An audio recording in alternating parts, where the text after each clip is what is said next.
¿Cómo te superas a ti mismo después de que ya alcanzaste la cúspide de la excelencia? Misión Imposible Fallout no solamente fue la mejor de toda la saga, siendo la sexta parte de una saga que ya tenía bastante tiempo, terminó coronándose como una de las mejores películas de acción y espionaje de la última década, estableciendo un estándar que sería casi imposible de superar incluso para esta misma franquicia. Entonces, ¿cómo diantres superas eso? La respuesta es: no lo haces.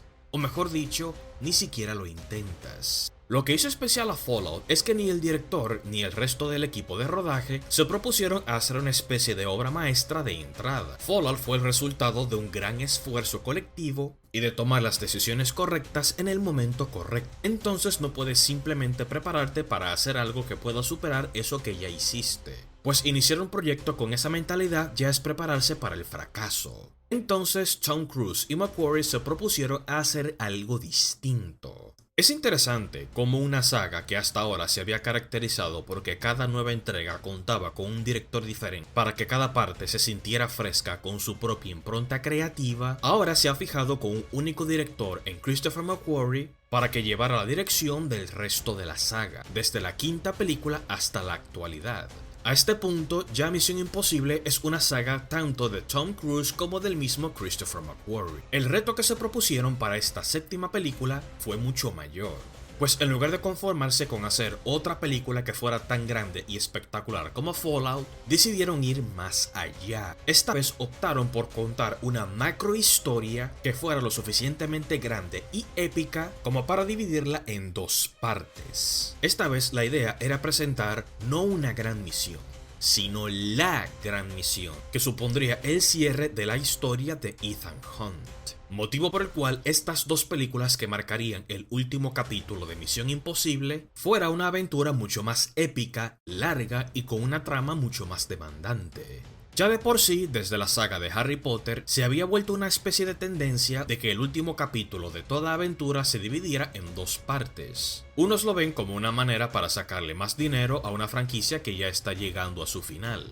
Otros, como en el caso de Avengers Infinity War o Avengers Endgame, lo ven como una oportunidad para sacarle el mayor provecho para cerrar satisfactoriamente todos los arcos narrativos que se venían desarrollando desde el inicio. Y es curioso porque desde la primera película de Misión Imposible hasta la cuarta, cada aventura de Ethan Hunt y su equipo eran misiones individuales. Una trama no necesariamente cargaba la historia de la película anterior. Sin embargo, eso empezó a cambiar a partir de la quinta entrega, Rogue Nation, creándose una historia más consistente y más interconectada, siendo estos últimos dos capítulos el gran cierre de esta saga. ¿Estará este gran final a la altura de todo lo que Tom Cruise y McQuarrie han logrado hasta este punto? Mi nombre es Mr. Andy Flea y en este séptimo video de mi serie de reseñas sobre Misión Imposible, finalmente les traigo mi reseña de la primera parte que cierra el viaje de Ethan Hunt. Misión Imposible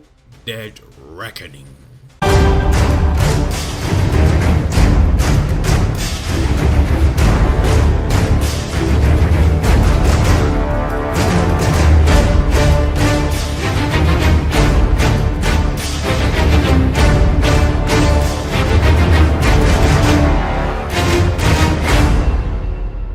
Uno de los primeros puntos que llama la atención de esta película es su título, Dead Reckoning, que hasta hace poco se había titulado como Dead Reckoning Parte 1, antes de que a la próxima entrega le cambiaran el título a The Final Reckoning. Es curioso porque, según la explicación que ofrece el director, es un término de navegación, que significa que eliges un rumbo basándote únicamente en tu última posición conocida, y que esto en cierta forma se convierte en una especie de metáfora bastante buena, no solo para el personaje de Ethan Hunt, sino para el resto del reparto. En cierta forma tiene un significado literal, porque la película literalmente inicia presentando a un submarino, el Sevastopol, el cual termina siendo víctima de una gran catástrofe de la que más adelante se explicará qué fue lo que ocurrió. pero también tiene un sentido figurativo en el sentido de que la película procura explorar con mayor profundidad el pasado oscuro que tienen muchos de estos personajes, específicamente su protagonista Ethan Hunt. Un pasado que regresa para atormentarlo y que pondrá a prueba incluso su sentido de la moralidad. El hecho de que esta película sea la parte 1 de una trama que se divide en dos es una táctica que puede tener sus ventajas como sus riesgos. Por un lado, si esta está supuesta a ser la parte 1, ya de antemano me estás diciendo que la historia que me vas a contar es tan grande y tan compleja que no es posible que todos los arcos puedan resolverse en un solo capítulo. Necesariamente tendrías que manejarlo en dos partes. De lo contrario, solamente me estás haciendo perder el tiempo. Sin embargo, esto también es un gran reto, porque solamente por el hecho de que esto sea una parte 1, no significa que esto no pueda ser una película lo suficientemente satisfactoria por sí sola. El Señor de los Anillos, la Comunidad del Anillo, es un excelente ejemplo de una película que es literalmente la parte 1 de una historia que se divide en 3. Sin embargo, es una película lo suficientemente satisfactoria por sí sola, pues no deja de ser una aventura que tiene su comienzo, su medio y su final, dejando una brecha abierta para el siguiente capítulo. En esto se podría decir que la película cumple parte de su cometido.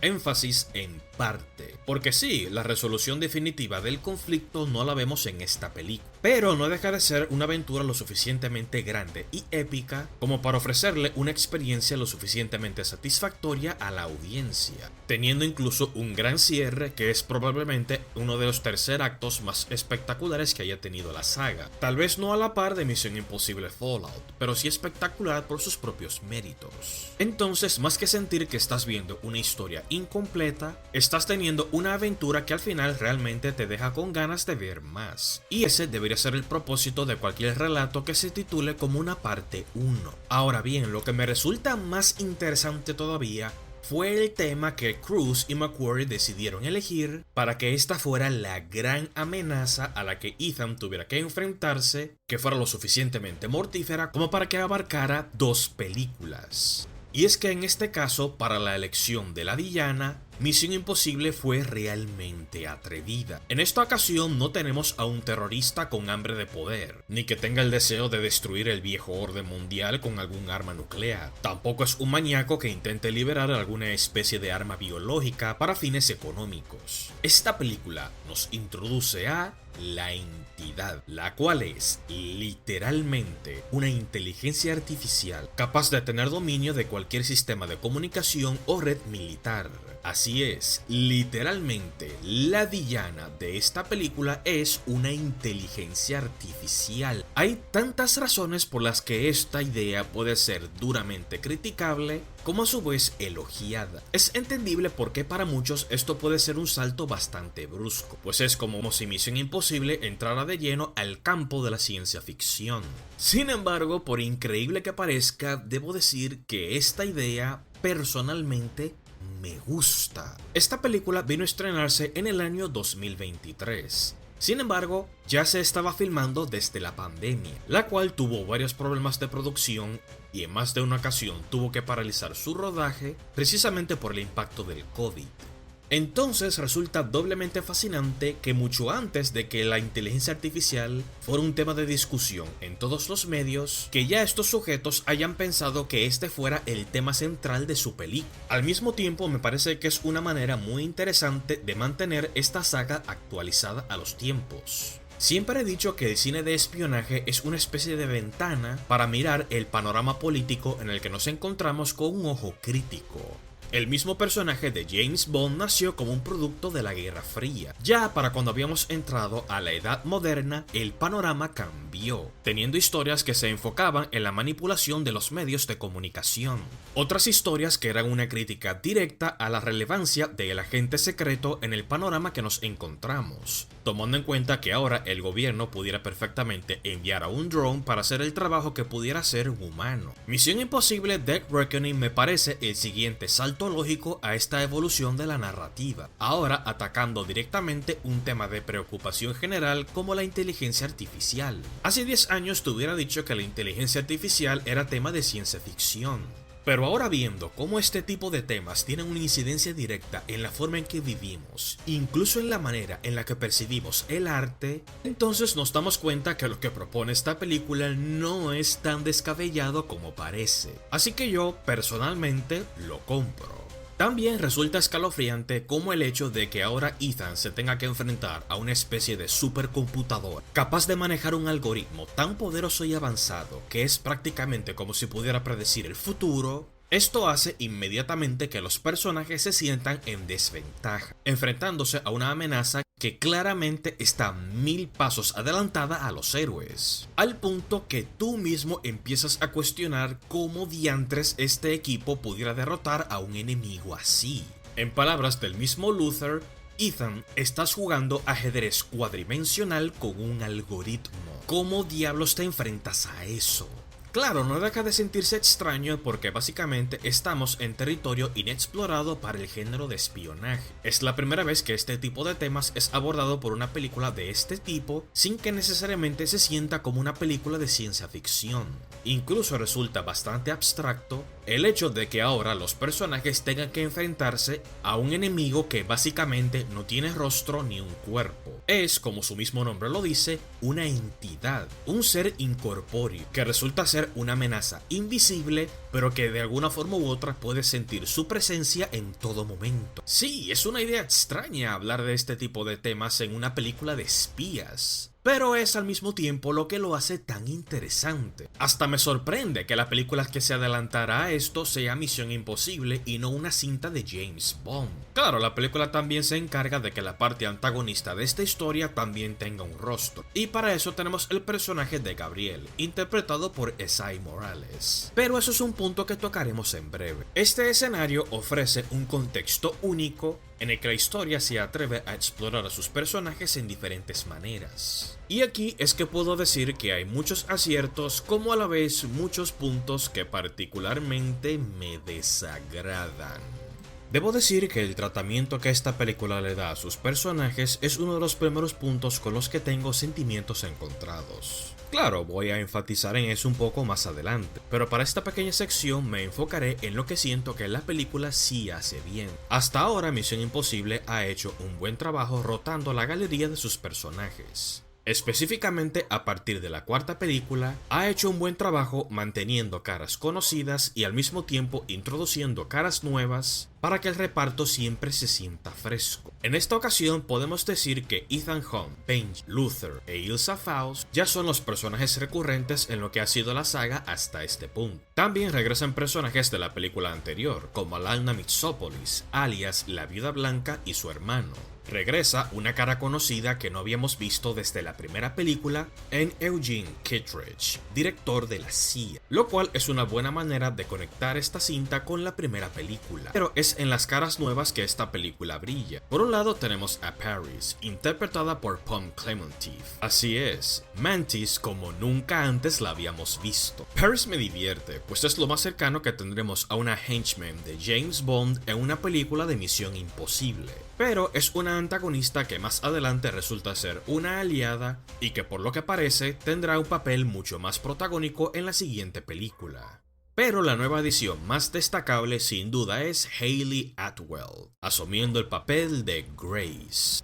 Grace resulta ser un personaje que tiene muchas más capas de la que aparenta al principio. Resulta una manera muy divertida de romper con una fórmula establecida, pues en este caso Grace no es un espía como los demás personajes. En este caso es una ladrona profesional, alguien que tiene su propia capacidad para meterse en problemas, pero que es totalmente ajena al mundo del espionaje como lo son los demás personajes, lo cual aporta una dinámica fresca muy interesante al reparto. Al principio te agrada porque es una mujer atrevida e inteligente, pero en más de una ocasión hace cosas que es imposible que no te caiga mal. Sin embargo, la química que tiene con Tom Cruise como Ethan Hunt es increíble, y es sorprendente cómo es capaz de mantener su protagonismo al lado de una estrella como Tom Cruise. Grace es un personaje que tiene una evolución muy interesante, pues siendo una persona que quiere mantenerse alejada de los peligros en beneficio de sus propios intereses, poco a poco va asumiendo la postura de luchar por una causa más grande que ella de manera desinteresada. Cuando tiene que hacer el papel de una agente de la IMF,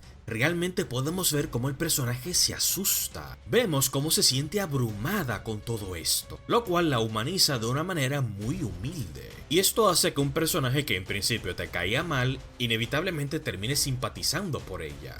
Y aquí entra Gabriel, interpretado por Esai Morales. Sí, la idea de que una inteligencia artificial sea la gran villana de esta película no deja de ser un concepto demasiado abstracto y hasta un poco chocante para una cinta de acción y espionaje como Misión Imposible. Sin embargo, para suplir esta abstracción, tenemos a Gabriel, que sería una amenaza más física que se enfrente a Ethan y a su equipo cara a cara. Si bien todavía sostengo que Owen Davian y Solomon Lane son dos de los villanos más interesantes que esta saga ha tenido, lo cierto es que Gabriel no se queda atrás. Para empezar, está la ironía de su nombre. En la cultura cristiana, el arcángel Gabriel es un ángel de alta jerarquía celestial, que actúa como mensajero de Dios. Básicamente, esa es la función que cumple Gabriel. Es el portador de los mensajes y el guerrero más fiel de la entidad, la cual se presenta a sí misma como este ente omnipresente y omnipotente, una especie de dios cibernético,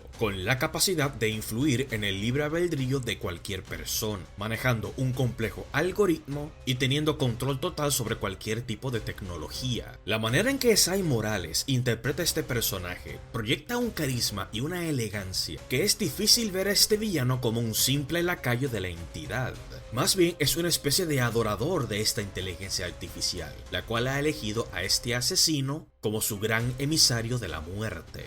Tanto en su voz como en su lenguaje corporal, Gabriel proyecta una seguridad de que tiene dominio total de la situación, porque confía en el panorama que ya ha establecido la misma entidad. De ahí que no le tenga miedo a nada ni a nadie, porque sabe que su preciado Dios está en control. De ahí que su presencia en pantalla se sienta tan magnética y hechizante. Pero otro apartado destacable por el cual esta saga se ha vuelto más popular que nunca ha sido precisamente por sus grandes secuencias de acción. ¿Cómo lo maneja esta película? Pues de una manera muy particular. Como ya había dicho, Misión Imposible Fallout básicamente se coronó como el nuevo estándar de lo que toda gran película de acción debería aspirar a ser. No solamente por la impresionante variedad de secuencias, sino también por su nivel de espectacularidad, lo memorables que eran, y el nivel de detalle para que en cada instante sintiéramos absoluta tensión. Si me preguntaran si esta séptima película supera ese concepto, fácilmente pudiera decirte que no, pero eso no necesariamente es algo malo, porque claramente esta película no intenta igualar a Fallout, porque sabe que es una meta imposible. En esta ocasión, McQuarrie y su equipo deciden abordar la acción de una manera diferente. Más que apelar al espectáculo, Dead Reckoning apela más a la intriga y a las escenas de puro suspenso. Y qué mejor ejemplo que toda la secuencia del aeropuerto, la cual nos llega recién iniciando la película. Esta secuencia representa magistralmente todo lo que me encanta de las películas de Misión Imposible, pues el objetivo es claro. Sin embargo, aparecen una serie de obstáculos que hacen que la meta se vaya complicando cada vez más. Por un lado, Ethan tiene que ubicar a la persona que estaría transportando la llave hacia el comprador, y esa persona que estaría cargando con la llave estaría tomando un vuelo desde el aeropuerto de Abu Dhabi. Sin embargo, al mismo tiempo, Ethan Hunt es perseguido por otro servicio de inteligencia, enviado por el mismo gobierno de los Estados Unidos, una de otras tantas partes interesadas que quieren esta llave para tener control de la entidad.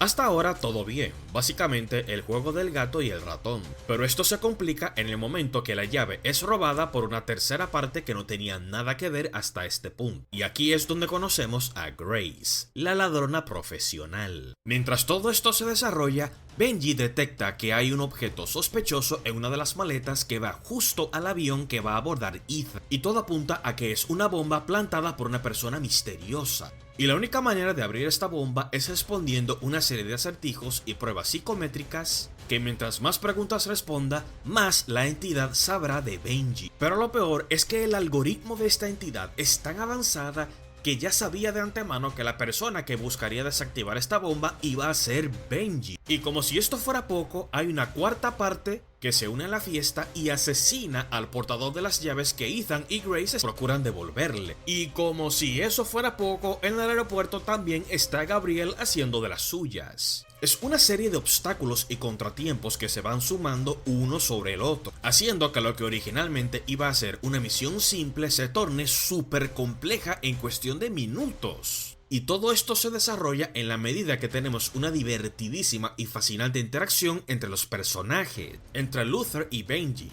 Benji con Ethan con Grace y viceversa. Lo impresionante es que esto técnicamente no es una secuencia de acción propiamente dicho. No hay disparos, ni peleas, ni persecuciones. Es básicamente una secuencia que juega con el suspenso y la intriga, manteniendo a la audiencia al borde del asiento en todo momento. Pero no solo con el suspenso juega la película, también mezcla acción con humor. Mención especial a la persecución en Roma. En cualquier otra película tendríamos una simple persecución de buenos y malos luchando entre sí, pero aquí Cruise y McQuarrie juegan con diversos conceptos. Por ejemplo, el hecho de que Grace sea una ladrona profesional no significa que sea una ávida conductora, motivo por el cual es tan divertido ver cómo se asusta cuando tiene que ir al volante. Sí, la cinta lo retrata con humor, pero al mismo tiempo es una manera muy interesante de humanizar al personaje, mostrando que a pesar de su gran habilidad, no es perfecta y tiene sus limitantes. Esta secuencia también pone a Ethan en situaciones vergonzosas bastante divertidas, como tener que conducir un vehículo mucho más pequeño de lo que se imaginaba, al mismo tiempo que está esposado de Grace, por lo que solo cuenta con una mano para hacer todas las maniobras. Todo esto mientras que al mismo tiempo tienen que atravesar el tránsito caótico de Roma en hora pico.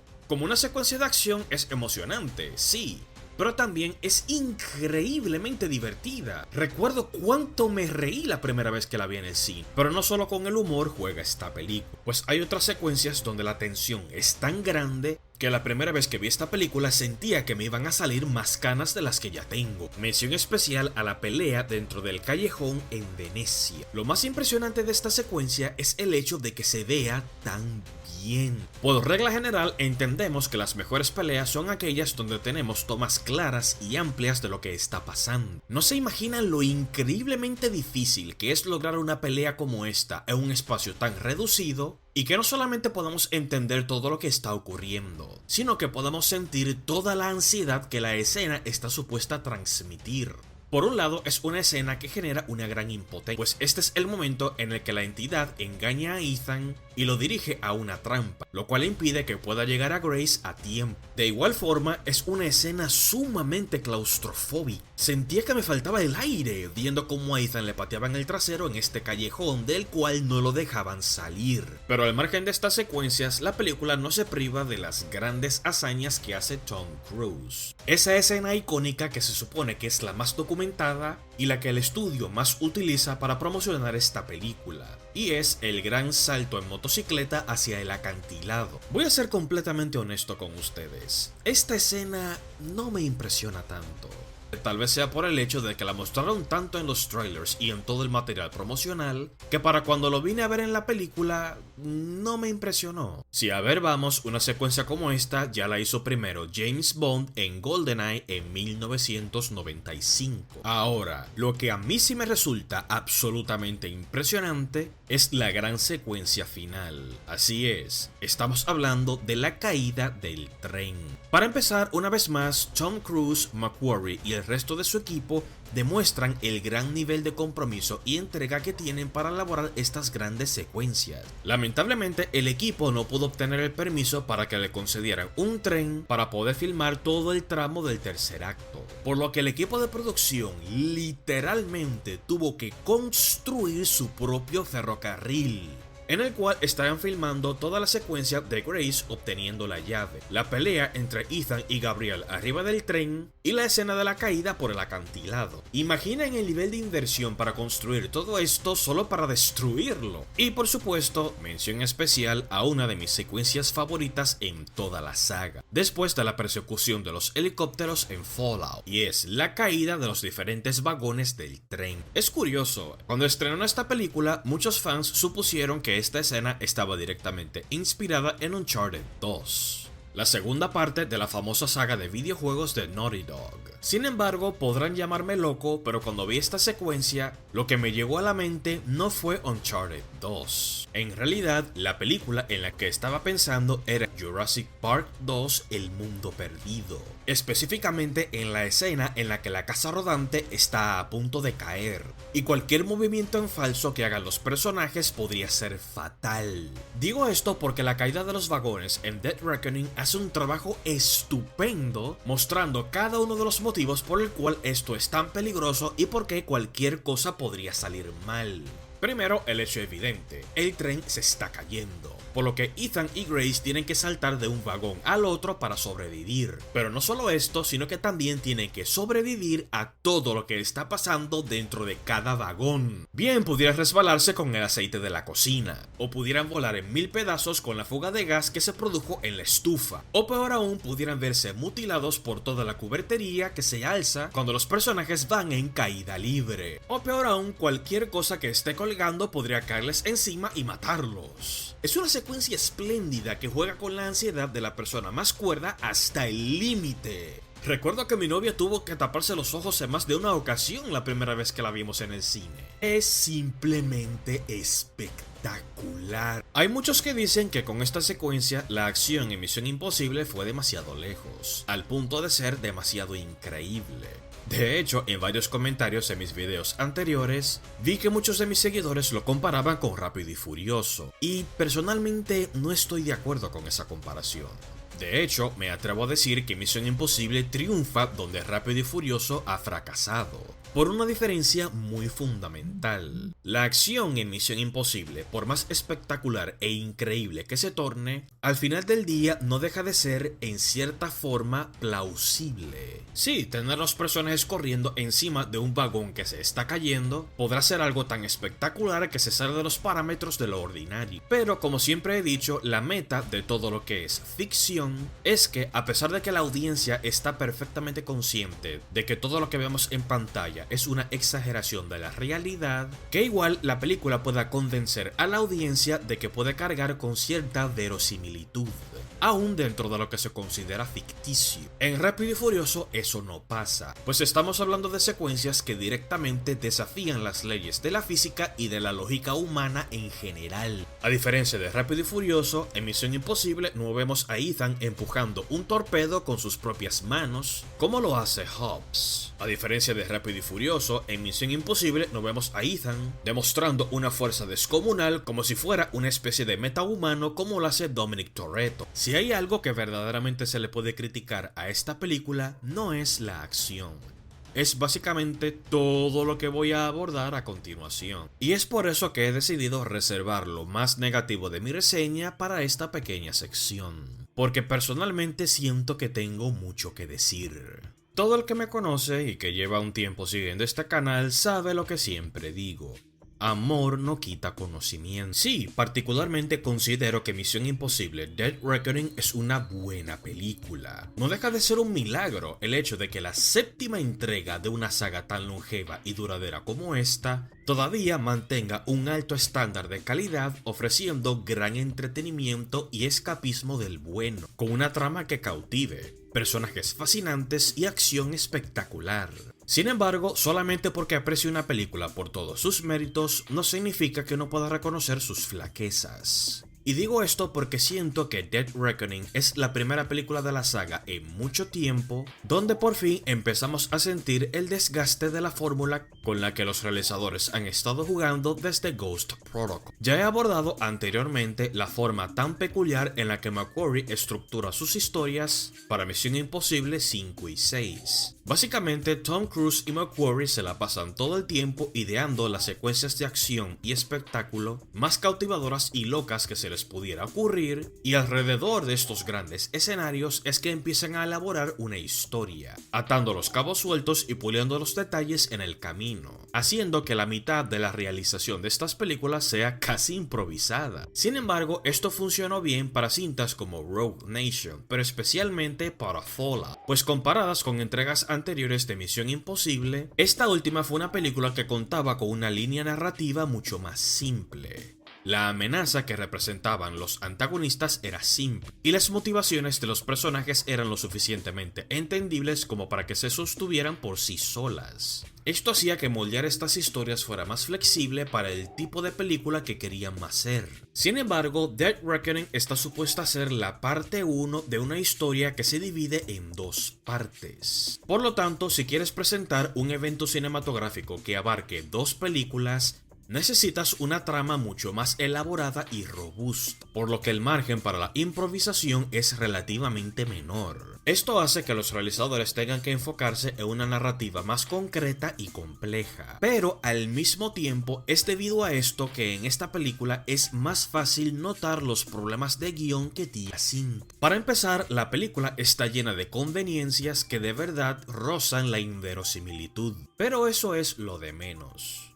Los mayores inconvenientes vienen cuando retratamos el mismo conflicto que intenta abordar esta película. Toda esta cinta básicamente es una especie de carrera por obtener las dos llaves que combinadas se puede tener acceso y el control a la entidad, la inteligencia artificial de la que todas las potencias quieren adueñarse. El problema es que llega un punto que la película da tantas vueltas sobre lo mismo que se torna repetitiva. Si a eso vamos, el conflicto se resuelve desde el primer tramo de la película, en la que los personajes finalmente se hacen con las dos llaves. Pero entonces la trama sigue dando vueltas sobre este pequeño conflicto, porque entonces la llave empieza a pasar de una mano a la otra como si fuera el juego de la papa caliente. Es por eso que resulta extraño que, a pesar de que Dead Reckoning es una película donde pasan muchas cosas, al final del día es casi como si la historia no avanzara. Al final los personajes están en el mismo punto en el que la película ya estaba media hora cuando inició, con los protagonistas teniendo las dos llaves en la mano.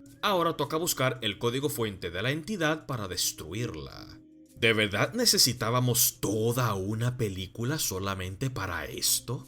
Pero está bien, puedo comprarles esa porque cualquier meta, por simple que parezca, siempre se complica a medida que se le añaden más capas a un conflicto. Y también en la medida que surgen más partes interesadas que de alguna forma u otra también quieren hacerse con las llaves. La película juega magistralmente con el tiempo, de forma tal que, a pesar de que la historia no está avanzando casi en nada, a la audiencia se le hace difícil notar que básicamente le están haciendo perder el tiempo, debido a que la película es increíblemente entretenida de principio a fin. Pero los problemas que tiene esta película a nivel de historia no se limitan únicamente a la trama en sí. Esta película comete el pecado de empezar a cambiar el lore ya preexistente de Misión Imposible solamente para que encaje en la historia que quieren contar ahora. De buenas a primeras nos quieren decir que Ethan Hunt tuvo un primer amor que murió trágicamente a manos de Gabriel, y que esa fue la motivación principal para unirse a la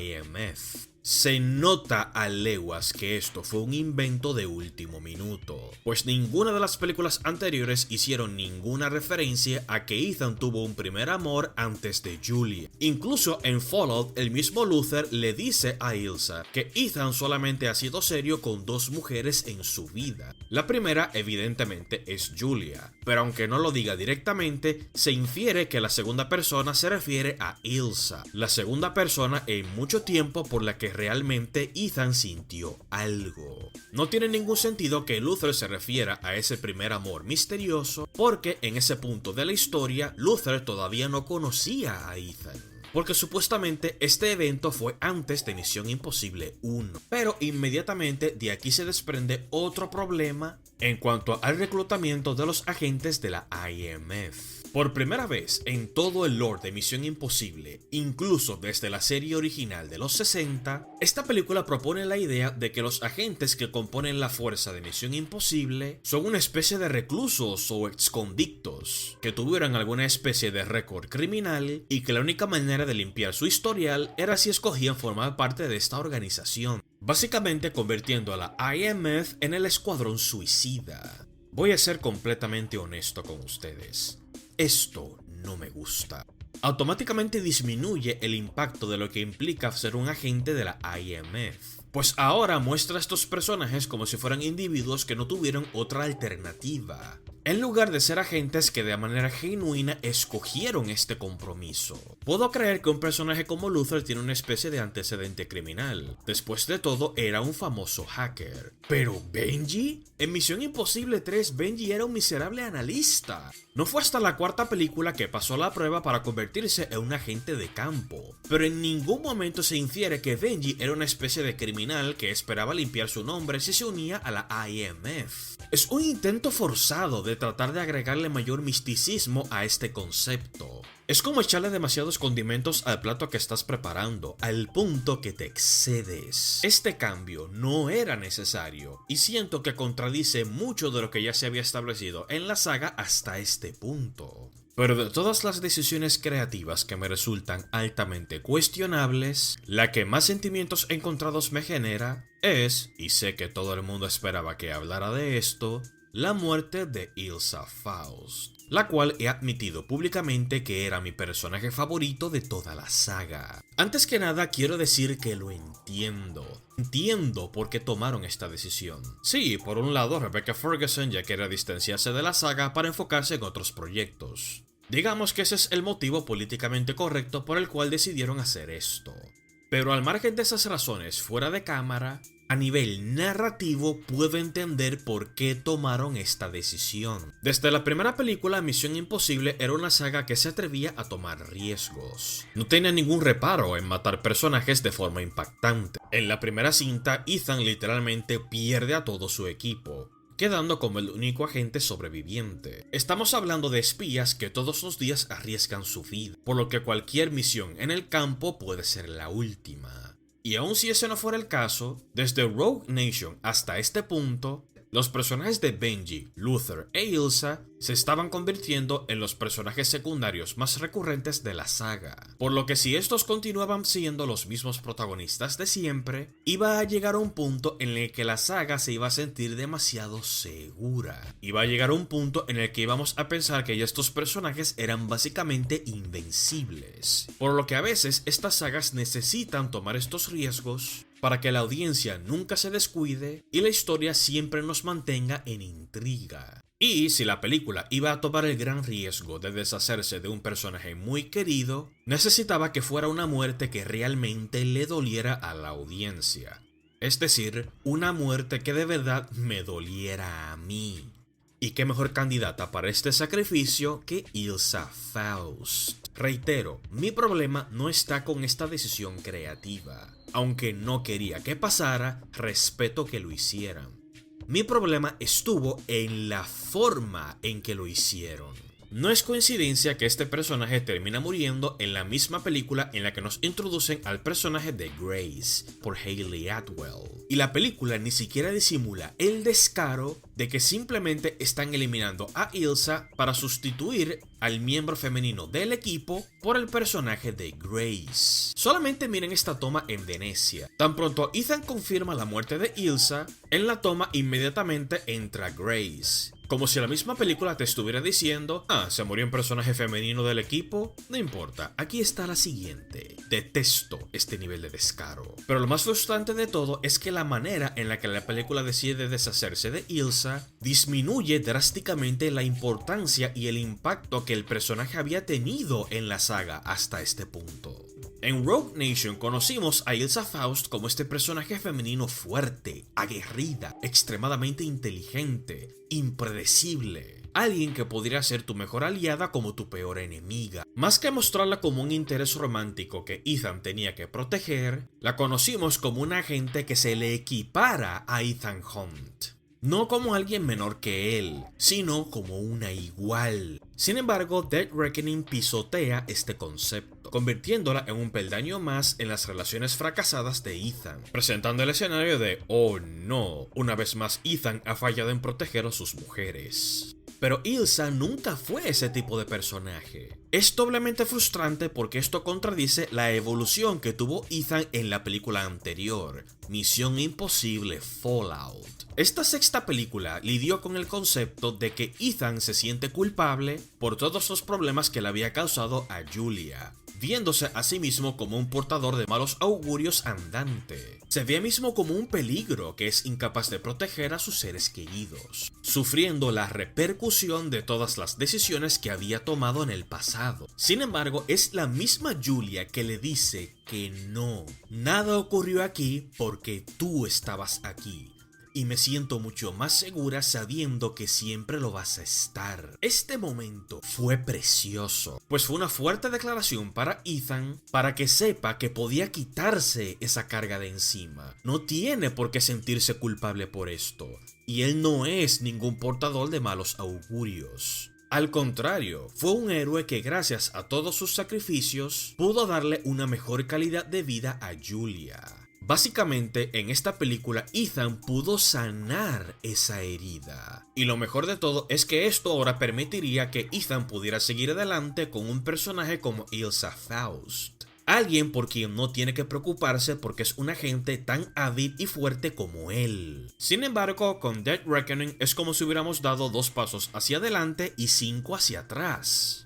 Una vez más toman al personaje de Ilsa para convertirla en otro motivo más por el cual Ethan debe sentirse culpable. Y no solamente es una contradicción a la película anterior, es que es incluso un retroceso narrativo para la evolución de Ethan como personaje. Es doblemente chocante porque el personaje de Ilsa Faust es una invención original del mismo Christopher McQuarrie. Literalmente, este fue el personaje que él creó para Rogue Nation. Y así es como tratas a este mismo personaje en la 7ª película. Repito, respeto el hecho de que decidieran sacrificar a Ilsa. Me parece una decisión muy atrevida. Y hasta cierto punto necesaria, pues si un personaje iba a morir para elevar todavía más el nivel de peligro en esta historia, tenía que hacerse con un personaje que de verdad doliera. Con lo que no estoy para nada de acuerdo es en la forma y el contexto en el que ocurrió. A pesar de todo esto, Misión Imposible Dead Reckoning no deja de ser una película con muchos otros aciertos. Una vez más, respeto el hecho de que McQuarrie tomara la decisión de hacer cambios en todo el equipo de producción para que la cinta volviera a sentirse y a verse diferente, especialmente con la cinematografía. La película opta por muchos ángulos inclinados que son un claro homenaje a la cinematografía de la primera película de Brian De Palma, tratando de capturar esa sensación de antaño de los clásicos thrillers de espionaje.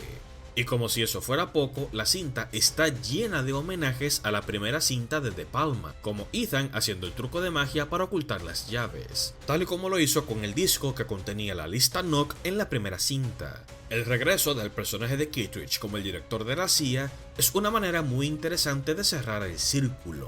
Y bien pudiéramos decir que toda la porción de Venecia recuerda a todo el segmento de Praga en la primera cinta. No solamente por el aspecto visual, sino también por el suspenso con el que juega toda esta secuencia. De nuevo, es un milagro el hecho de que la 7ª película en una saga que viene corriendo desde la década de los 90 siga manteniendo un estándar tan alto de calidad, tanto como un thriller de espionaje moderno como un gran espectáculo de acción. Y a pesar de que es una parte 1, no deja de sentirse como una experiencia lo suficientemente satisfactoria por sí sola, dejando una gran anticipación para la 8ª y última aventura de Ethan Hunt. Así que sí, particularmente Misión Imposible Dead Reckoning se gana mi sello de aprobación. Muchísimas gracias por acompañarme en esta serie de videos. Todavía nos queda más territorio por explorar en anticipación al estreno del cierre de esta franquicia, al menos de esta era como la conocemos ahora. Suscríbanse, denle click al botón de la campana, compártanle este video a sus amigos y cuéntenme en los comentarios cuál ha sido su película favorita de la saga hasta ahora. Nos veremos en el próximo video, agentes. Flick fuera.